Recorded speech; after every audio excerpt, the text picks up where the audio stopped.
You're listening to Three's a Crowd, the North East Footy Podcast, with Rye for Borough, Steve for Newcastle United, and Ted for Sunderland. Well, good morning. Welcome along to Three's a Crowd, an impromptu show, and it is a big welcome to Ted the Mackham. Good morning, Ted. Good morning. Good morning. And a big welcome to Jean-Luc Rieux, who is our French correspondent, who doesn't talk about Middlesbrough, only talks about PSG. Good morning, Jean-Luc. Thank you. Is this a men's mental me. health show now? Yeah. Thank you for having me. You both have great off season. I am just here to talk PSG, no Borough. This is really bizarre, isn't it? Because I mean, I know I don't want to be offensive, Jean-Luc, to you or any French viewers, but your accent has it sounds as if you've been around the world a bit, maybe China. I just got off plane. I'm sorry. My English not so good.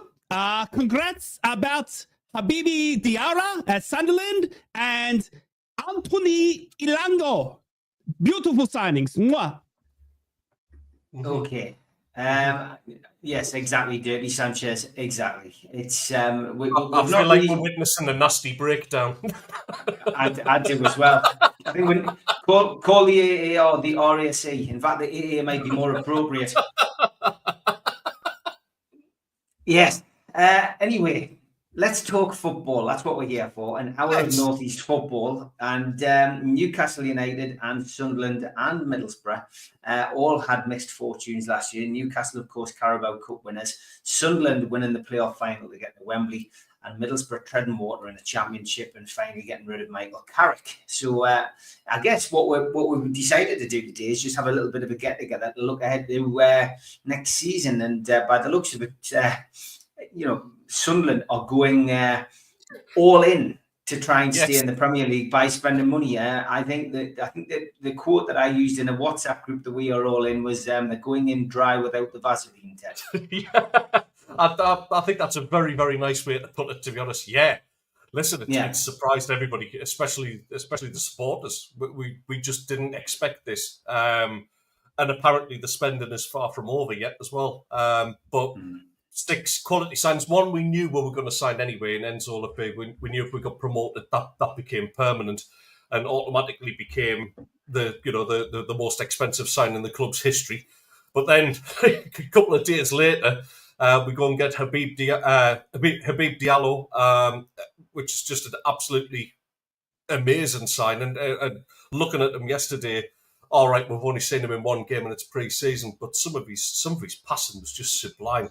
60-yard crossfield balls just straight into the stride of the player, not afraid to get stuck in as well. So I'm really, really pleased with that. But yeah, the other one, I mean, signing an Atletico Madrid left back for a free. All right, he's 31. He's not a young lad by any means, but absolutely crucial that we have people with top class experience. And I think we've just got one in there.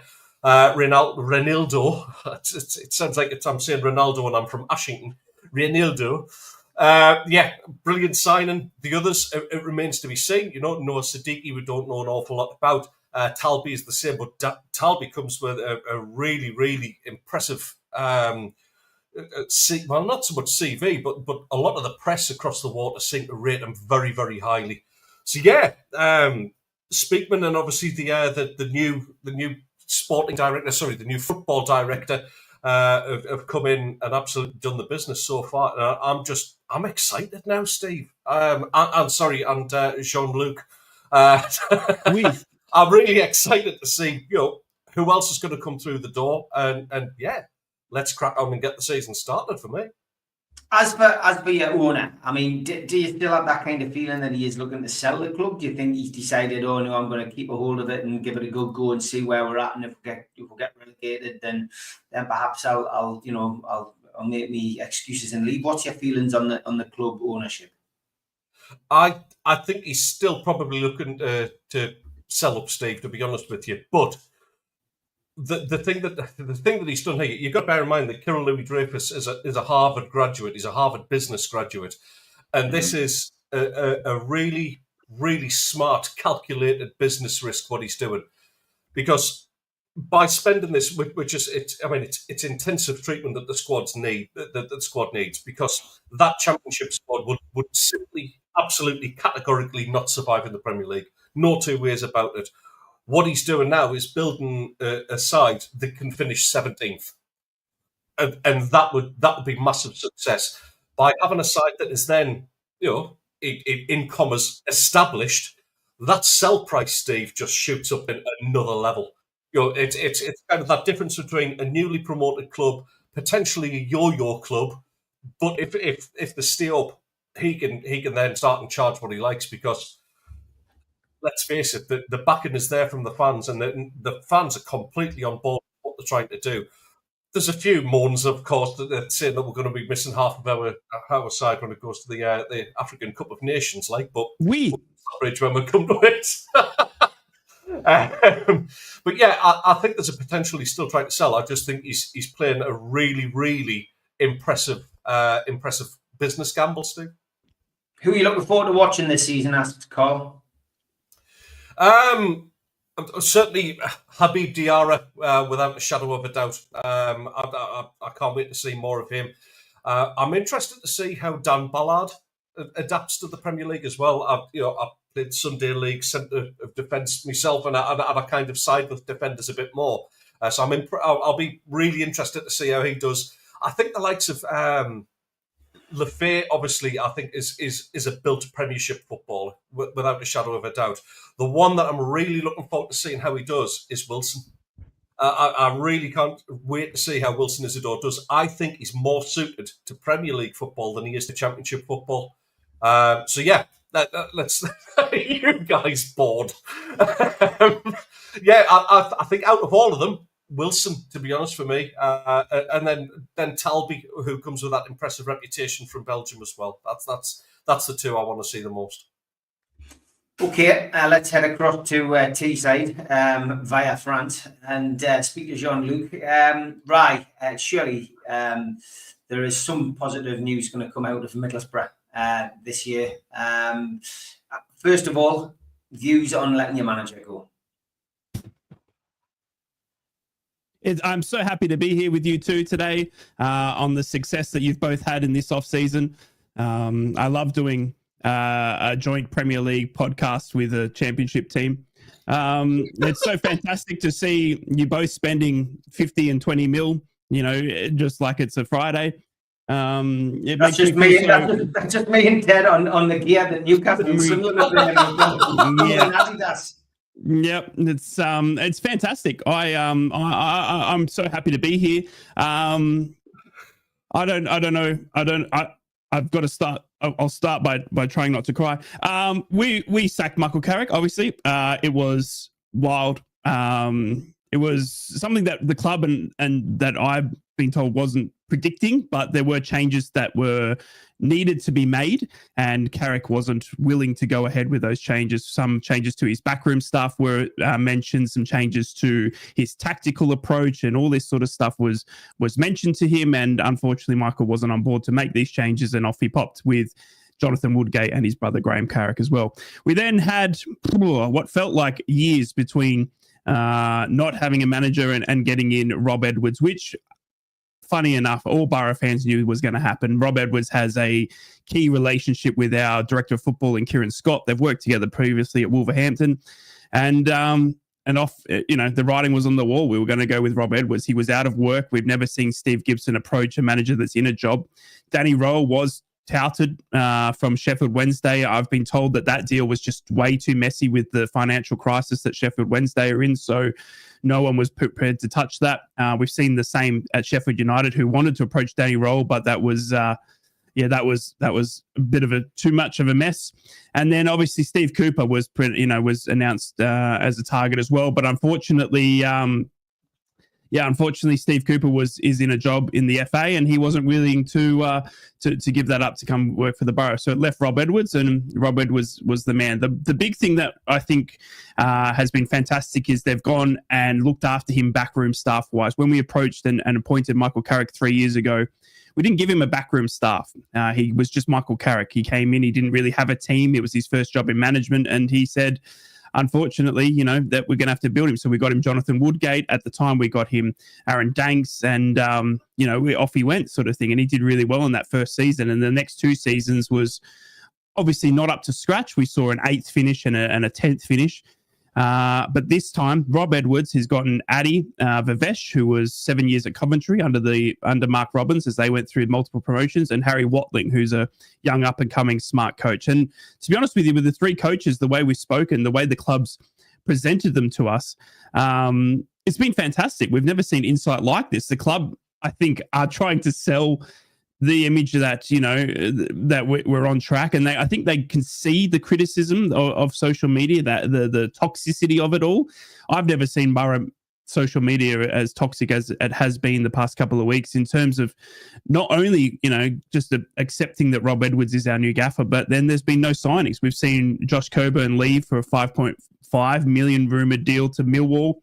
And that's really been it. So, and as Borough fans, we're in that 3-headed dragon meme. We're the one, at the ends, because Sunderland now in the Premier League making 20 million signings, Newcastle up there in Champions League, and we are nowhere near that. So the thing that scares me now is that I think we've lost a little bit of pull with Michael Carrick as well. When we had Michael Carrick, I think his name was a selling point to certain players. I think you could have said, hey, under Michael Carrick's tutelage, if you're a midfielder, a defensive midfielder, that Michael Carrick, who was one of arguably the best England midfielders of his generation, that, you'd want to come and play for him. And I think we've lost that. In Rob Edwards, it's more, who does he know in the system? And obviously money's going to talk at the end of the day, but those targets that I think might have started the summer with Michael Carrick walking out the door had to be quickly shifted, because I think they were players that Michael Carrick was wanting or could have signed. And we saw that with Ian Archo,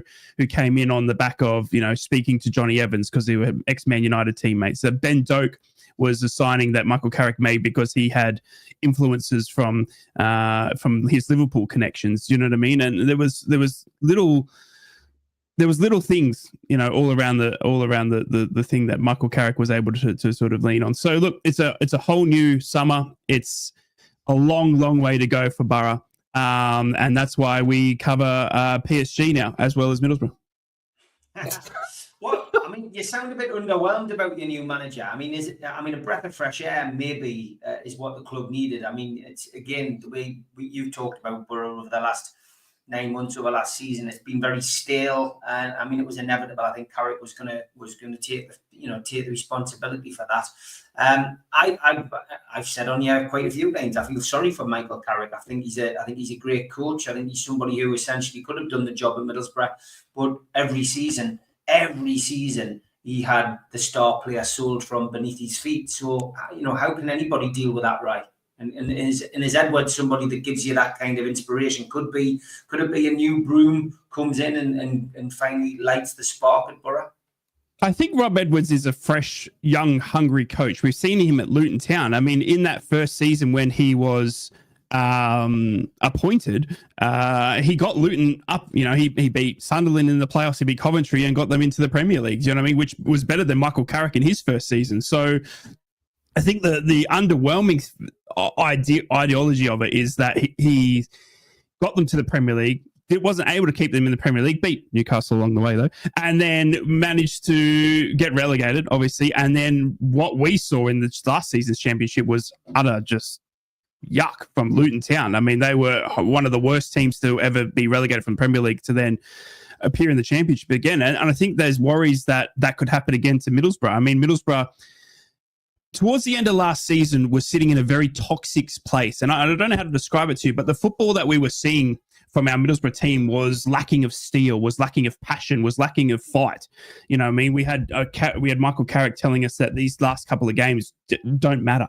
That they're not must wins, and they were, to get us into the playoffs, and that leaving us at the end of that season, the way we were feeling, we needed some inspiration, some massive inspiration to go to get someone to go, jump on my shoulders. We're going this way. Do you know what I mean? And Rob Edwards speaks a very, very beautiful style of football. He speaks very passionately. He's very camera, friendly. He talks very well to reporters, and he's an easy sell. And I love that about him. I think Rob Edwards, in the current climate, was the only choice we could really go with. And I think hopefully he's going to be the right choice. I love that he's been given a good backroom staff in Adi Vivesh and Harry Watling. I think they are very good coaches in their own rights. And I think altogether, hopefully, they all make up a very good coaching system. The problem we now need is some players. We need players through the door. I'm not saying it's a summer rebuild, but I would argue we need 6 to 7 players to revamp that Borough squad to get us anywhere further than 10th. Now, the worry is that we start off to a pretty poor start. That does Rob get the love of the from Steve Gibson that previous managers have gotten? We gave Michael Carrick three years. Steve Gibson notoriously gives his managers time. Well, I think Rob Edwards is probably going to get the shortest amount of time to show everyone what he's capable of at the Borough, because I think the fans are going to be very, very irate very quickly if performances don't go our way. But maybe it's the one we needed. It's not the one we wanted. Maybe, I mean, a lot of fans wanted Danny Rowe. We wanted a manager that was going to add that steel, add that fight. And he talks about that. Rob Edwards knows that. And all the sessions he's given, he's spoken about how adding to the spine and the steel of this team is what's needed. And maybe he's the manager that nobody really wanted, but the manager we needed. And that relationship with Kieran Scott, hopefully there are some signings coming through the door that can inspire this next generation of fans, because that's what we need. We need, as long as we are putting a good team out that fights tooth and nail for our badge, then what more can you ask for? Obviously, we're not going to win every game of football. We understand that.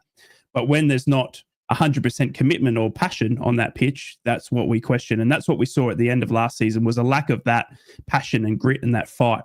And if Rob Edwards can instill that, then that's all I can ask for. And I think he, through Addy and Harry, can do that. But golly gosh, do we need some signings? I think we need some steel in that championship. Do we go down the path that Sunderland went and buy youth players? It doesn't look like we are. We've targeting from the news in the media at the moment is Britton, from a right back from Blackburn, who's 27-year-olds, and Jones, who's a centre back from Hull, who's 27 years old. So maybe that's the steel he's talking of. Maybe that's the age sort of, that he's trying to get in, that sort of, mature age players. And as I said, I think 6 to 7 signings are needed to really strengthen that squad. Plus, we don't know the likelihood of Rav Vandenberg or Hayden Hackney being at our club come the end of this transfer window. Lots of comments coming in. Burnsy says Carrick may have his best players taken from him, but he had the chance to replace them, but he didn't replace him. The latter laughed with Iniacho killed us last season. It's well known that was a Carrick choice. And Tufnell says, my problem with Edwards is Luton fans have the exact same criticism of Edwards as we had with Carrick. No plan B, tactically inept, late substitutions, unfit and injured players. Interesting question from Davey T. He says, fantastic admiration for Gibson, but has he taken Borough as far as he can, right? I would never, ever, ever state what Steve Gibson has done for our club, what he's doing for our club. That man pulled us out of the depths and kept us alive. And I will never, ever tell Steve Gibson that his time is up or that he has run his course, because he is, in my eyes, a hero. He saved my club from not existing. And without Steve Gibson, I wouldn't be here. I wouldn't have a football club. So I wouldn't have seen the likes of Mark Schwarzer and Viduka and these guys play, Riley McGree's and stuff like that. So he's an English man who is known in the area. He backs English managers in through Michael Carrick and Rob Edwards. We've seen the cry out, Eddie Howe's a fantastic example, and I love that about our club, is that we've got that, a British owner with a British manager and a British kit maker now. Do you know what I mean? Even though they're made in Switzerland or whatever they do, Castor. But that's what I think is fantastic. Now, look, I can't question him. I don't want Steve Gibson to go because I don't know what the next ownership looks like. We've seen multiple clubs in the championship go to new owners. It seems like America seems to keep coming in and buying clubs. You know what I mean? With the Tom Brady's and all that sort of stuff. You know what I mean? What does Middlesbrough look like under different ownership? I'm scared of what that could be. Do we lose our identity? We're celebrating 150 years of our great club. And it's only that we can celebrate 150 years because of Steve Gibson. So, okay, good stuff. Newcastle United. Interesting summer so far. I think on my show last night, the professionals with Stu and Mitch, I think we made it quite clear where we stand on the bedwetting situation, which is currently going on social media. It's just drove us up the wall, really. And we're seeing respected journalists getting dragged into it for clicks as well, which is even more disappointing. There's nothing to be disappointed about as a Newcastle fan. Honestly, there really isn't. We are in such a different place now compared to where we were 4 years ago, that it's something we should be enjoying, not complaining about. There is literally nothing to whinge about. And we just come off the season where we won our first domestic trophy for many years. We've just qualified for the Champions League. And for me, that was the best season that I've seen in my lifetime. Yes, there's been some great seasons.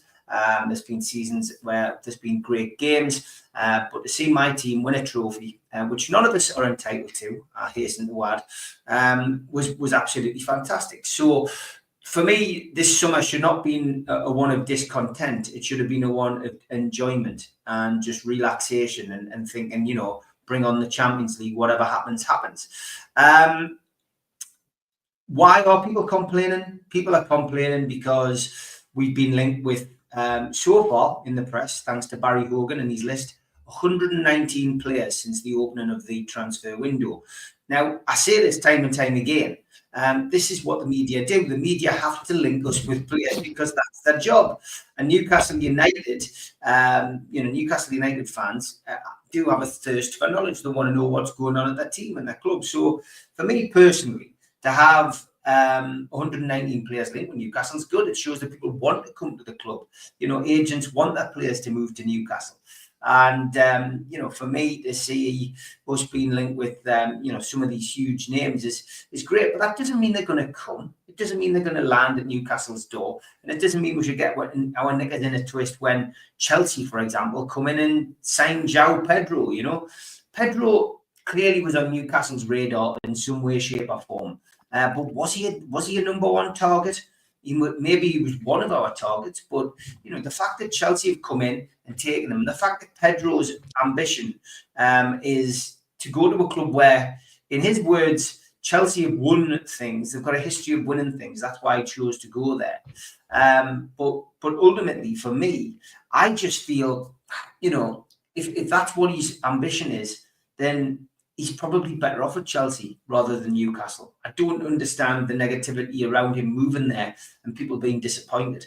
I trust the process. I really do trust the process. I think Newcastle have got a great manager. Rise already mentioned Eddie Howe. It's that kind of, Ted as well has got a mutual respect for Eddie Howe, thinks he's done a great job. Many think that he should be England manager in the future, which I'm sure.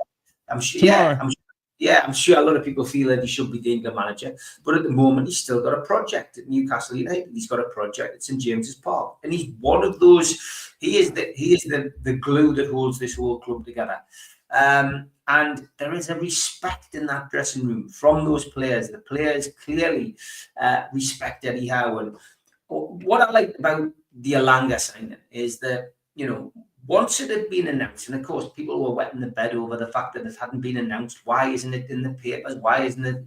Has the deal collapsed? Yeah, ridiculous. This is the kind of thing we face day to day as Newcastle fans on social media. But once it had been announced, they had gone out and decided to do, the usual PR, the usual videos, etc. I really liked his interview. And if you're a Newcastle United fan, you need to take time to watch that 10-minute interview that Anthony Elanga did about, why come to Newcastle and, the players that he knows there. He already knows, a lot of players in that dressing room. He's good friends with Asula. He's good friends with Alexander Isak. He knew Sven Botman. He knew Tino Livramento from the past, and it's that kind of thing which is very important in Eddie Howe's dressing room. Not just the fact that you can go onto the pitch on a Saturday or a Sunday or a Wednesday or whatever and play football to the best of your ability, give your best for the shirt that you're wearing, but it's also that connection with people behind the scenes and the dressing room mentality. And I just think we've signed not only somebody who's a very good football player, but we've also signed somebody who's a good character. And I genuinely think that we have got a great signing at a great price there. And that ultimately is somebody who, Newcastle United will rely on this season. We've signed somebody for a reasonable price as well. 55 million for Elanga. I think that's a bargain. So, yeah, I'm happy. Are we going to sign any more players? Of course we are. We've got we've got our eyes clearly on a goalkeeper, a centre half, and a centre forward. From our perspective, we do need those players. Much as Rye is saying he needs 6-7 players for Middlesbrough, I think Newcastle need a minimum of 4 first team players in to boost the squad. I think you need 4 more Anthonys. Anthony Trafford is a good start, and I think you get 3 more, and I think you're going good. I think if we get Trafford, I think if we can get one of these midfielders that's being linked, I think if we can get one of these centre halves in that we've been chasing and centre forward, I think that would be great. I would settle for Dominic Calvert-Lewin. I would do. I think he would be perfect in the grand scheme of things. I think that Isak is always going to be the number 1 choice. But I also think Evan Ferguson from Brighton would be a good choice. I think either one of those players would be beneficial. Ferguson, of course, got youth on his side. We know there's criticism of Dominic Calvert-Lewin and his injury record, but I would certainly say that he could come in and do a job from the bench, much like Wilson did before his injuries got the better of him.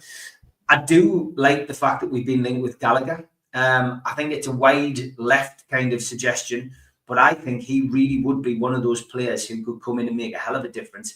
That would certainly ease that kind of pain of us losing Elliot Anderson and Nottingham Forest. And I wouldn't be upset if we signed Mark Gahey still. I think Mark Gahey is still a very good centre half. I see people criticising him, but I think he would be a great signing. He's Premiership proven. He could walk straight into our team as well. So yeah, I do think that's a possibility. Because Scalvini's another one who's been heavily linked as well. I've not seen Holzbeck from Hoffenheim linked, Darren, but I'll take your word for it. I genuinely think that, again, that would be a good signing, Scalvini, especially with his, very good friendship that he has with Tonali. But overall, nothing to be worried about, nothing to be concerned about. And I'm more concerned about my bank balance. Me and Ted were talking about this beforehand. He seems to be single-handedly funding Hummel, and I seem to be, along with Newcastle's fan base, funding Adidas and keeping them going, because every time I go to the club shop, I tend to buy something. So, yeah, good stuff. But great summer so far for Newcastle fans. Don't get too upset. 1st of September is when the transfer window closes. And yeah, roll on Celtic next week. Looking forward to that. There's 10,000 of us going up there to the match next week. It's going to be a good afternoon, I'm sure, and looking forward to that. Now, I did have time, because this was a fairly impromptu show, to rattle the cage and then stroke our friends, stroke the cat. And wow.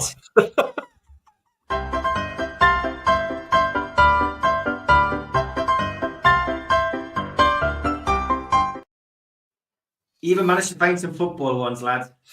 Wow. This was hilarious. I'm sure even Sunderland fans laughed at this. Peter Reid's trousers at the unveiling of the new Everton Stadium. Dear me. What on earth is he wearing there? He's had a mare there. I don't know what on earth they are, mind. I do not know. I mean, fair play to him. He must have had some horrendous shoes on or something. I've got no idea. But yes, Peter Reid's trousers, never mind Niall's disco pants.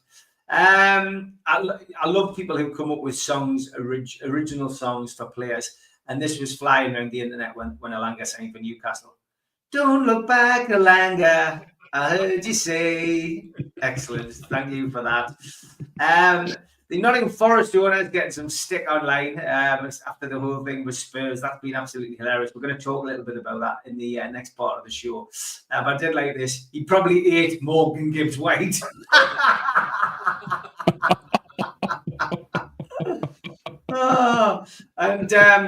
Got to get your beach bodies ready for your summer holidays. The kids are going to be off soon. And great news, lads. I've managed to lose £6 last week, which I think is good going. And we do like a cat on here, as we know. So here's a good one for me and the lads. This cat has been fed. Don't fall for her bullshit. That's my life, I'm telling you. The lies. And the heat has been cranking up in the northeast of England whilst I've been up here. And there are some ways to describe it being hot, like it's boiling. It's, I'm absolutely lathered. This is one way of not describing the heat. I'm sweating like Fred West watching Ground Force. And we'll finish off with a couple of football ones. This one. Watching Soccer Aid, and Mary Earps has just said, it feels like I'm watching Euro 2000 seeing Rivaldo up front. Yeah, if I remember rightly, Brazil had a great run in Euro 2000.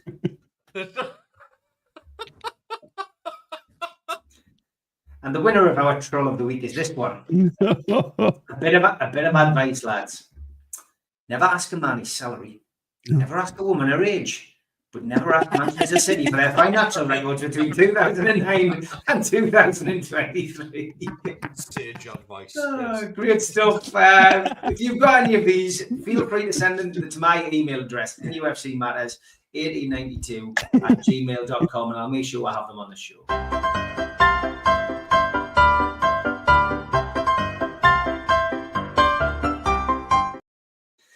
Let's talk tapping up, and I'm not talking about going to a nightclub and tapping up a young female or a young man, depending on your preference this day and age. Jean-Luc, right?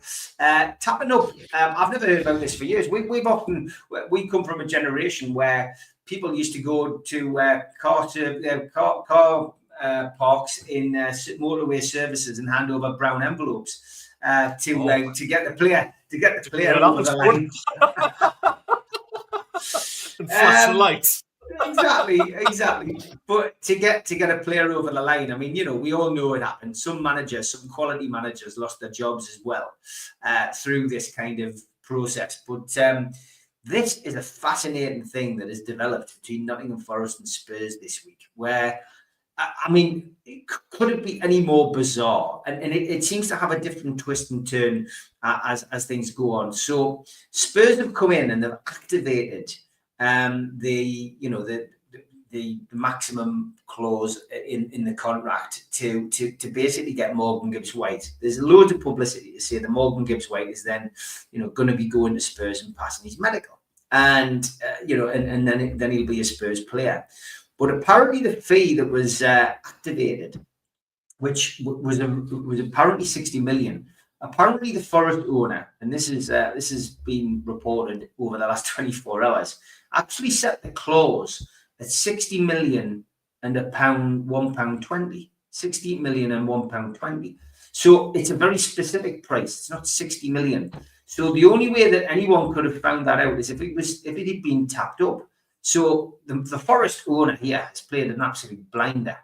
He really has played a blinder, and this could really, really be tricky. We've also got the scenario as well, which we'll chuck in as well with Crystal Palace, who qualified for Europa, and then have been relegated to the conference, and it now looks like Forest will jump into the position. I mean, the whole thing is just ludicrous.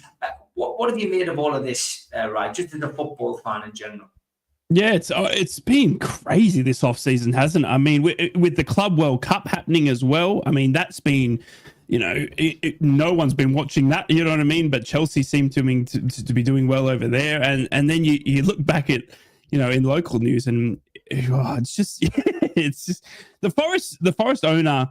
I think has taken the main stage ever since he walked on the pitch. And when, Forest were unable to qualify, and he had a crack. He had a crack at Nuno. He had a crack at everyone. Do you know what I mean? He was irate. And I think from that, as an outsider, probably not as a Forest fan, but as an outsider, you were like, "Whoa, that's that was a bit of a laughing stock sort of thing." And it's just gotten worse from there. Where now, they looks like they might have qualified. They missed out, obviously, just with a poor end of season run. But now, thanks to Crystal Palace's demise, it looks like they're going to be able to jump in. And then you look at, they've got some good talent in their squad. They wouldn't be there without, and that, big clubs come knocking. You know what I mean? Yes, our Forest are a big club. Of course they are. But unfortunately, Spurs and the likes have better PSR and better money to spend, and they can unlock 60 million clauses. And, we've seen Newcastle, with Alanga sort of thing. So, Forest are going to be targeted for their good players. And,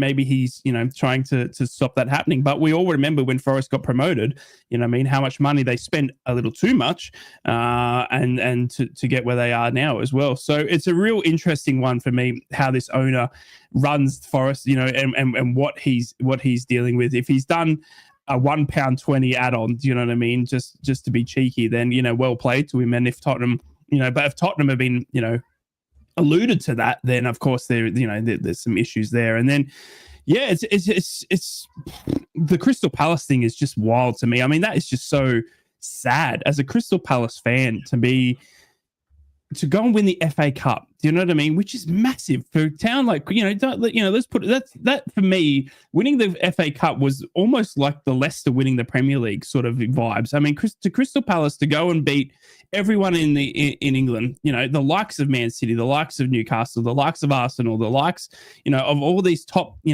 clubs competing in Europe that weren't able to get there, and Crystal Palace did it and then won it.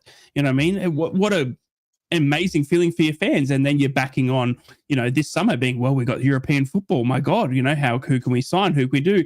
And then to have that taken away from you because of, some line in a document, I'd be shattered as a fan, you know what I mean? And I'm sure they're all shattered as players, you know what I mean? And it probably hurts, their PSR, it hurts everything. Do you know what I mean? The likes of who they can sign and who they can recruit, because European football, it's not as, it's still European football, but it's not as what they earned. Do you know what I mean? And that's what it is. It's like what they earned, and that's the saddest thing about it. And it can be taken away from you. So it's just crazy. You know what I mean? And we joked about it there in the troll of the week, but Man City with all their charges, you know what I mean? And we've seen, Everton with their issues, and then you get Crystal Palace who haven't broken the rules, you know what I mean? They've just had an owner that has his finger in too many pies, you know what I mean? But he hasn't gone and overspent. He hasn't had any point deductions because of salary break.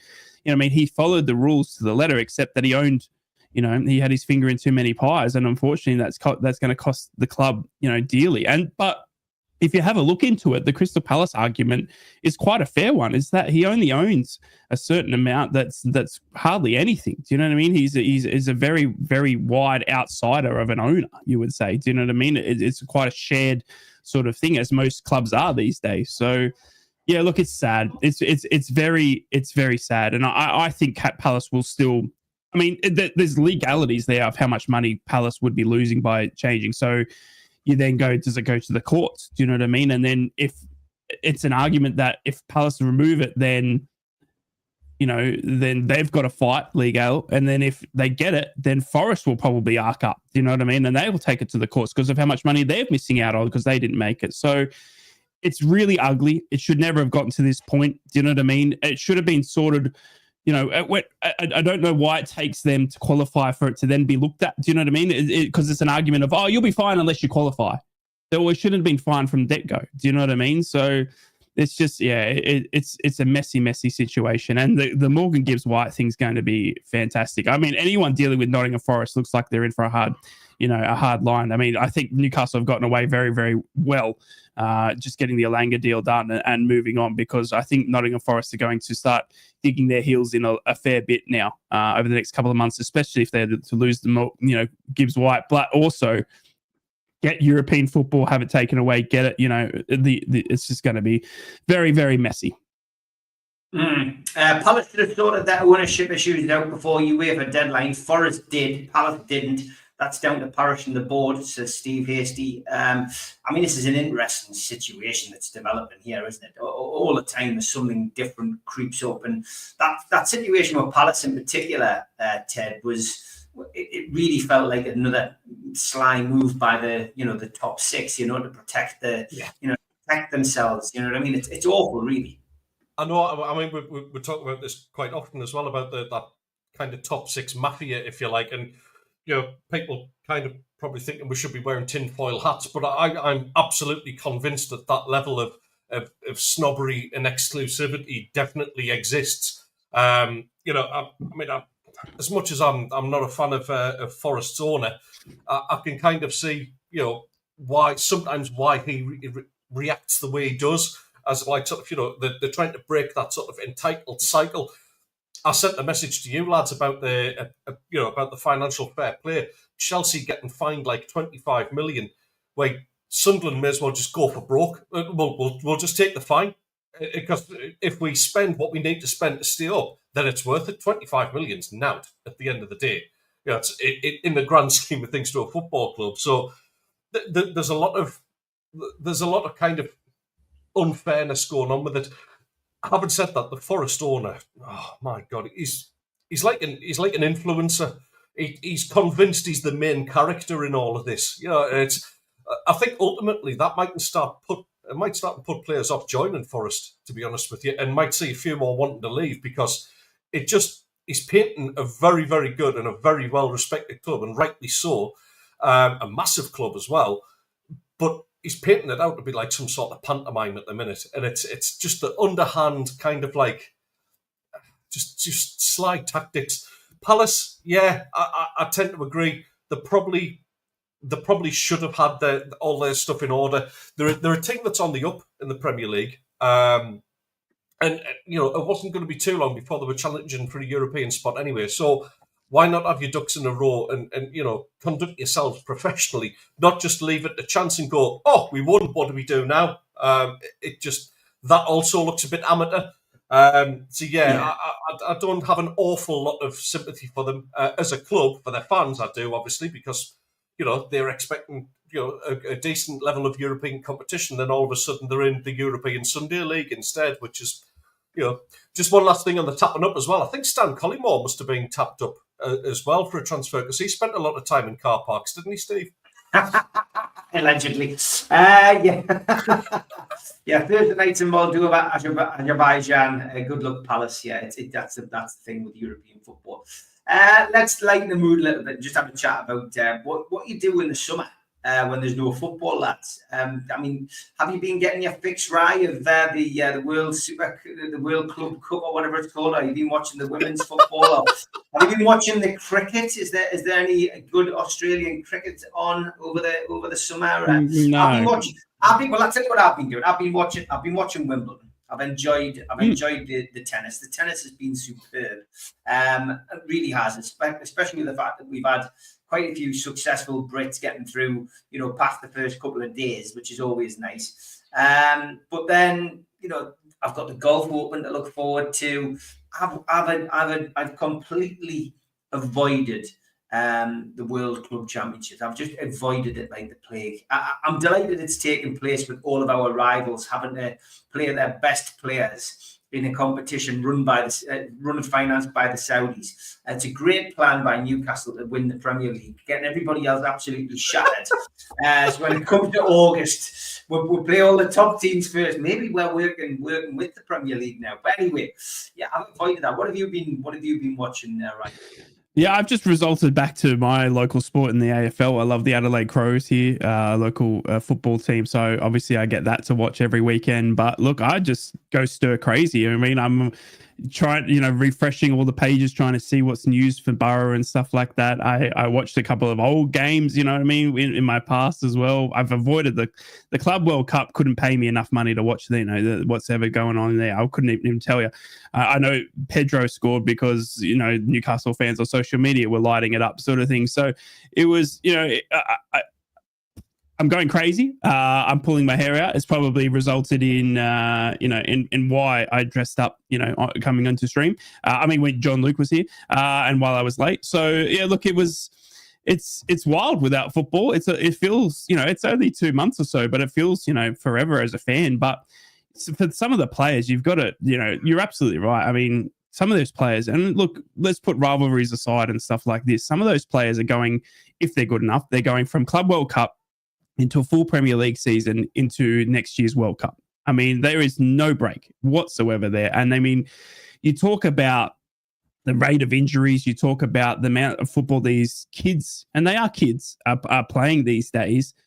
It's insane. It's insane. They don't get any downtime. And how can you then get upset when you see Richarlison, with his mental health issues that he's had and stuff like this, when they just need a break? Do you know what I mean? And they just need a break. So yeah, it's been wild to see that Club World Cup go ahead, but that's why those teams have bigger PSRs, so they can obviously run 2 different squads, which you've got to do these days. And then obviously the one that got me and rocked me, I think rocked every football fan, if they're being honest, was the Diogo Jota news a week or so ago. I mean, that was just incredible.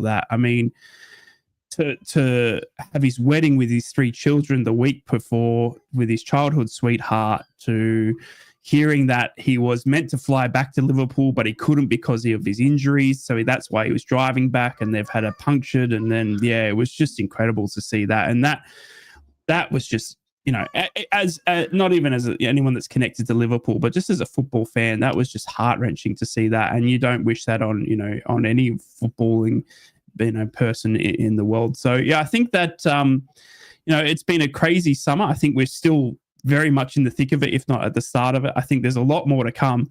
I think there's a lot more craziness in the news, but it seems to be getting bigger and bigger with the news, doesn't it? Every off season there seems to be something crazier going on. And we last season we spent the most of the summer, as we did when we had a break from the radio, we spoke about Man City and all their charges. Well, this one, it's even more so. It's players going left, right. Yeah, we're still waiting. Exactly. So it's just it's crazy. But I'm envious of you two. You know what I mean? I must say I'm very envious, especially of seeing Ted with the he's got Fabrizio on the payroll at the moment with the Here We Goes every day. So I mean, it's incredible to see. So to see that, and I think that that off-season is driving more want from Borough fans as well. So look, big season coming ahead. But yeah, it's been a very slow summer for Borough fans, I would argue.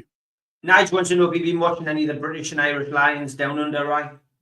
No, I haven't. No, I don't follow that. I'm sorry. I watch the local AFL. I got AFL, football, Formula One, even tennis, bit of golf. Do you know what I mean? But I've never just gotten into the rugby. I just can't get my head around it. Speaking of the tennis, speaking of the tennis, did you see Scott McTominay at Wimbledon? Just like he went over to Napoli as like sort of some ginger lad who played for Scotland and Man United, and he turned up at Wimbledon looking like Bradley Cooper. He's obviously been getting well dressed over in Italy. It was like a before and after. You know when the ugly bird in the film takes her glasses off and she's a stunner. Just thought I'd mention it. But my summer, thanks, Rye. Thanks for overrunning that little patch. So my summer, I've been getting stuck into The Secret of Skinwalker Ranch. That's where I geek off. It's a documentary series about UFOs and paranormal and all that sort of thing. So I've been banging into that. And I'm starting to make my own hot sauce. Oh, wow.